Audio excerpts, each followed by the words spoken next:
Gérete, hoy es 8 de enero de 2023. Continuemos pues con estos videos que comentan el pasaje del camino del Creador que se incluye en la primera parte del Así habló Zaratustra de Federico Nietzsche.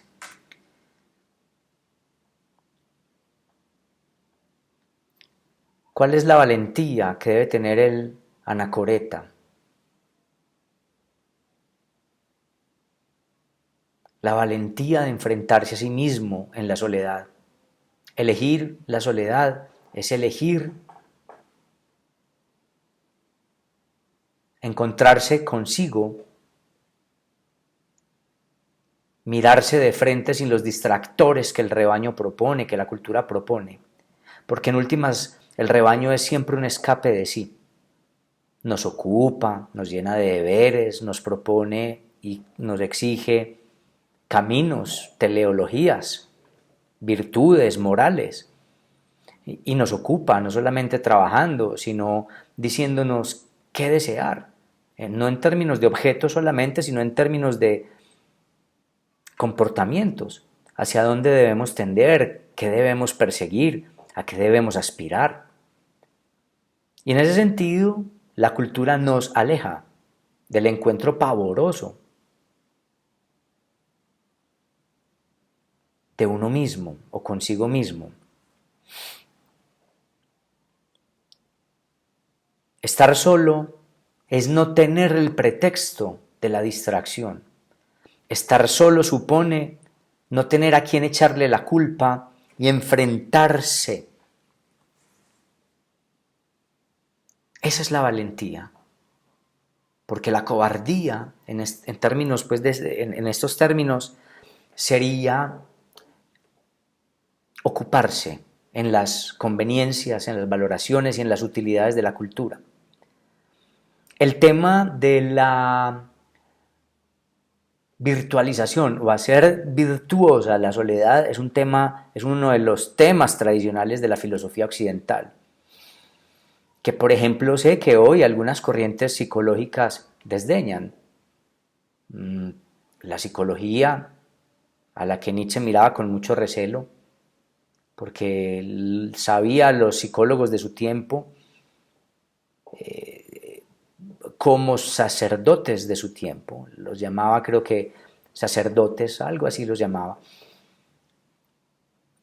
La psicología hoy pone en entredicho esta virtualización o esta presentación de la soledad como virtud, porque plantea que es la aparición de la depresión, de los pensamientos obsesivos, de las ideaciones suicidas. El mismo Séneca, por ejemplo, ya planteaba que la soledad puede ser mala compañía para quien no tiene el alma, digamos, robusta. Bueno, pero Nietzsche, el texto nietzscheano, se enmarca en esta tradición, digamos, de la presentación de la solitud como un ideal de la filosofía. Y de hecho las advertencias al que va a aislarse, con las que inicia este capítulo, ¿quieres buscarte a ti mismo en tu soledad? Espérate, cuento qué es lo que va a pasar por allá.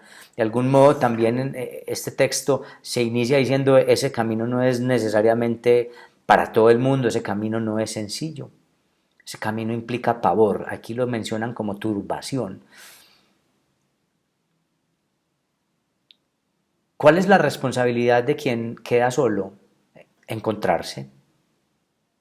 ¿Cuál es la definición de sociedad entonces, de rebaño?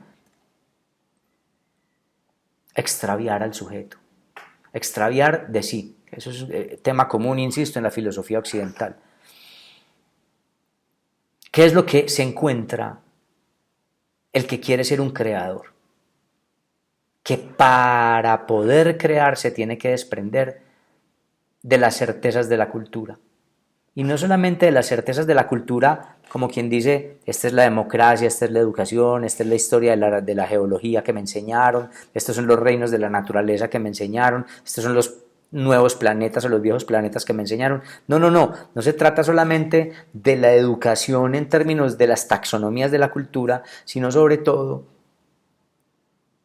que es que esas taxonomías permitieron la creencia de ser alguien, es decir, del yo.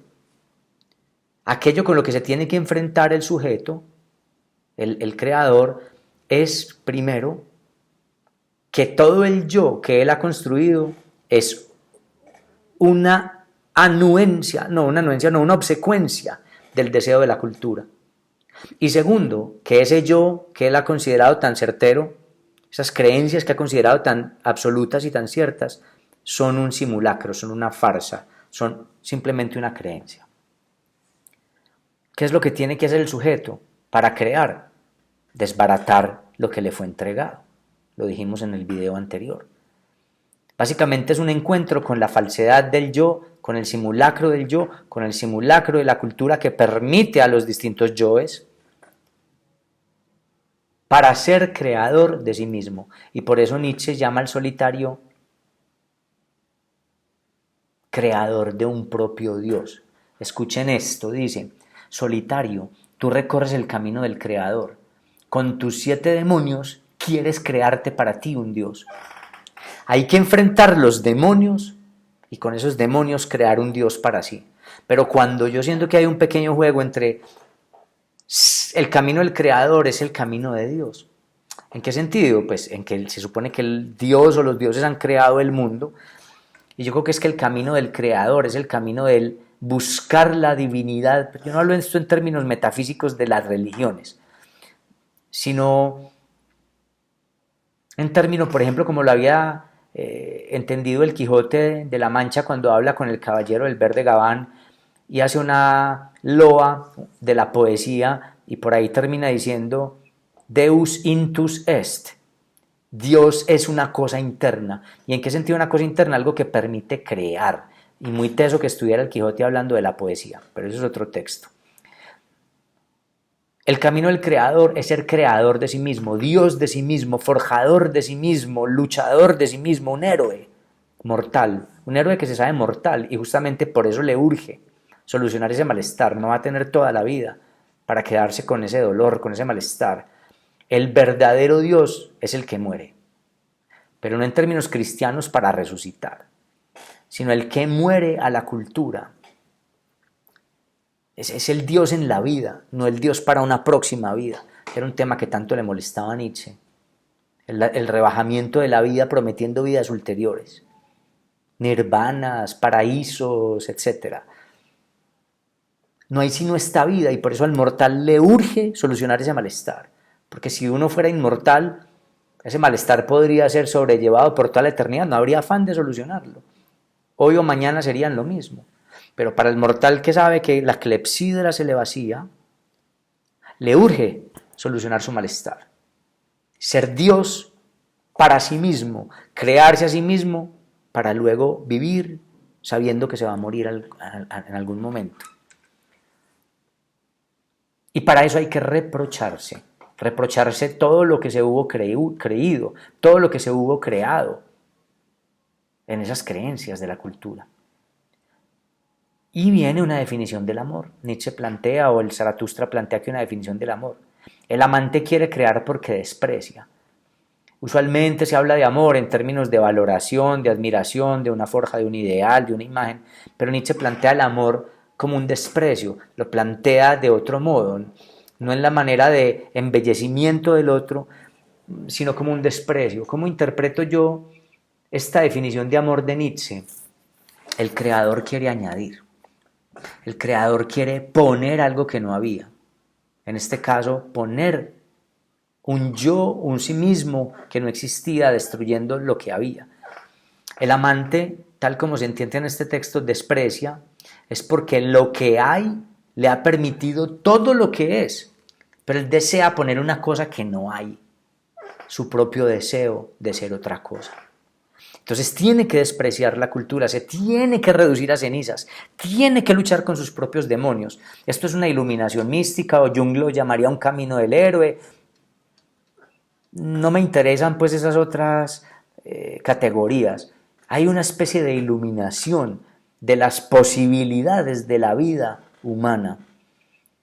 El creador desprecia y por eso fantasea, se fantasea, sueña sueña con otra vida. Por eso el nihilismo de Nietzsche no es un nihilismo negativo que al entender que todo es falso, que él lo grita por ahí, en algún momento de tu desesperación vas a mirar que todo lo que la cultura te ha dicho es falso y que estás solo.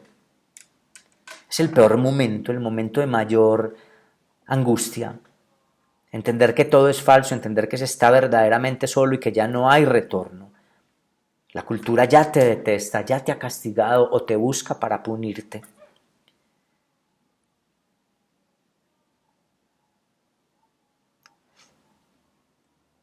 Entonces el solitario tiene ese costo de reducirse a cenizas. Ve a tu soledad con tu amor y con tu crear, hermano mío, solo más tarde te seguirá la justicia cojeando. La justicia seguramente es la de la nueva vida que se tendrá luego de haberse forjado.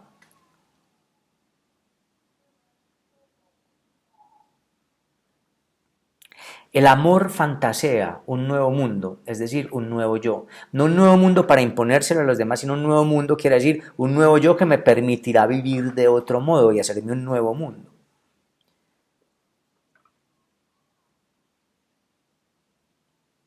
El solitario ama, quiere decir el solitario añade, quiere añadir.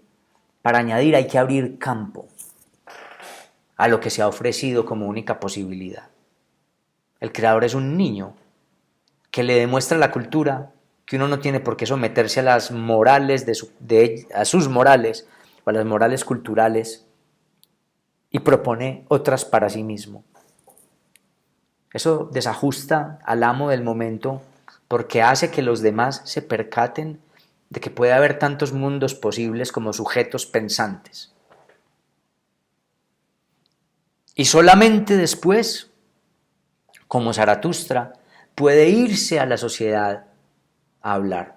Entonces les decía que no es un nihilismo negativo, porque el nihilismo negativo encuentra que todo es falso, que uno está solo y se hunde y no propone nada más porque todo sería falso. Pero crear sí es proponerse una nueva esperanza, la esperanza de un nuevo sujeto, así sea para sí, no para adoctrinar a los demás. Recuérdese que Nietzsche dice, Zaratustra pues dice, ¿libre de qué? ¿Qué importa eso a Zaratustra? Tus ojos deben anunciarme con claridad, ¿libre para qué? Es decir, hay un propósito, no es el nihilismo que se hunde como el de Miegesías de Cirene, por ejemplo. No es un nihilismo casi que negativo como el de Cioran, que se hunde luego de descubrir la mascarada de la cultura y la vacuidad o la inanidad de la vida. El creador sí tiene un propósito, crear. Sí tiene un propósito, luchar consigo para ser un justo juez de sí mismo. Esto es un nihilismo positivo. Liberarse de todas las ataduras de la cultura para dejar el señorío de sí, que es lo que Nietzsche llamaba voluntad de poder. Voluntad de crear significa, o en un punto coincide con voluntad de crearse. Se tiene uno que liberar de las ataduras morales de la cultura para poder ejecutar lo que hay debajo de todas las presiones que la cultura había puesto. ¿Qué hay debajo? La voluntad de expresarse, la voluntad de afianzarse, la voluntad de crearse a sí mismo. Hoy hay una palabra que a mí no me gusta mucho, es un neologismo, se habla empoderarse, a mí me gusta más afianzarse o apoderarse de sí. Hacerse cargo, encargarse de sí.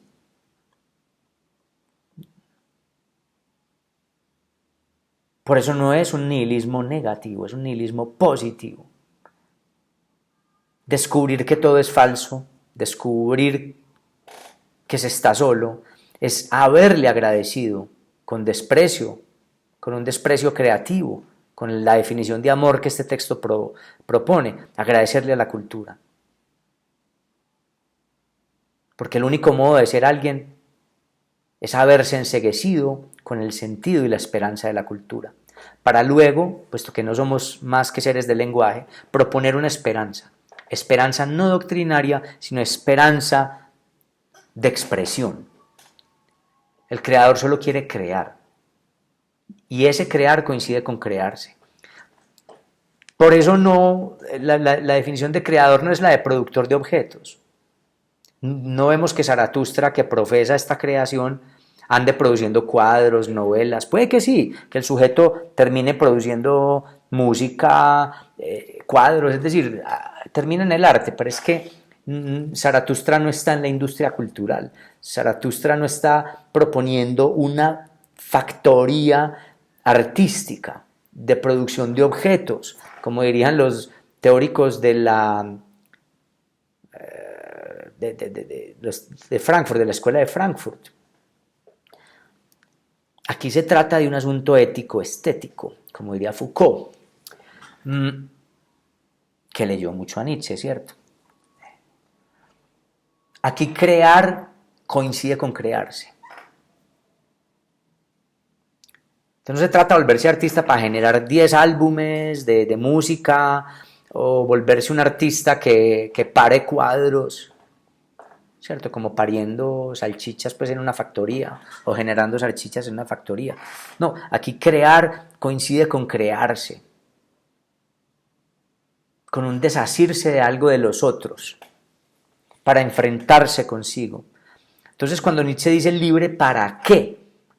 No está dejando al sujeto en un nihilismo cadente o decadente que se hunde hasta la desesperación y se suicida. No, este es una propuesta para vivir.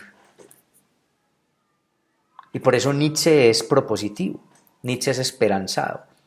Pues, tanto que este texto propone la esperanza de un superhombre o de un suprahombre o de un ultrahombre, de un Übermensch, creo que se dice en alemán, que nada tiene que ver con la raza, ya eso lo sabemos, que nada tiene que ver con el mundo político, ya eso lo sabemos, pues político doctrinario, porque los nazis se apropiaron de estos textos para su beneficio, diciendo, miren, el gran filósofo Nietzsche lo que está planteando como superhombre es el mundo ario de super... No, Nietzsche no está planteando una Weltanschauung, es que se dice, una nueva doctrina para proponer otro rebaño. Nietzsche pide el gobierno de sí. Nietzsche pide el confrontamiento estético, pues el Zaratustra. ¿Para qué? Quizás para nada, para vivir, para expresarse. El creador se expresa creándose, que es el único modo puro y genuino, inocente, que tiene la voluntad de poder. La voluntad de poder es señorío. La voluntad de poder es creación de sí. La voluntad de poder es afianzamiento, responsabilidad estética y ética consigo. Llevarse hasta la muerte del yo, hasta la muerte de lo que se había creído ser, hasta la muerte de todas las dicotomías de verdades y mentiras de las taxonomías de los lechos de Procusto. Hacerse cenizas para renacer como voluntad plena, como voluntad pura. Para gritar el gozo de la vida, que sabe que no es eterna. Y eso es ser Dios. Eso es ser superhombre. Eso es ser un niño creador. Hasta Isan, muchas gracias. Kaliniktasas. Jerete, ya.